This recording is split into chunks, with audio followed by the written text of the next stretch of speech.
Day 2 of walking from Durban to South Africa to fund my Harvard education and help us solve the housing crisis in South Africa. Today, I am in uMgababa. I got to walk from uMgababa to Scottburgh. I got to see the full array of housing in South Africa, from Rondavels to pitched roof to McMansions.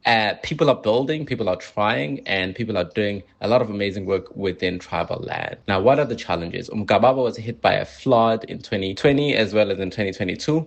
And a lot of houses were floating. Hey, look at me. Hey, I bumped into some high school students. Look at that. They were asking me who hurt me for me to walk across South Africa. I told them a small girl from Boston. I also bumped into this lady. She was waiting for me and she gave me her last 30 rands and she said, go and make us proud. But back to the issue with tribal land is that with tribal land, there's no title deed, which means with no title deed, there's no collateral. With no collateral, there's no bank loan. And with no bank loan, we cannot leverage our homes to start a business, to fund education, and all of those important things. This lady stopped by and she told me that home to her means imfudumezo, which means warmth, as she was on her way to work. And that's why I'm building this platform with Ubuntu Home, which is going to help us design, build, and finance our own dream homes, even within tribal land, without having to wait for a broken system. I also met this lady who's a cyclist. She told me that I will do well. I'll make it across South Africa because she believes South Africans are good people and no one will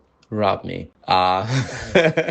Right as you get close to Scottburgh, there's a small town, Umkomas, which was actually partly built by Italians who moved to South Africa after World War II. Very fascinating. I didn't know that. That's what that lady told me.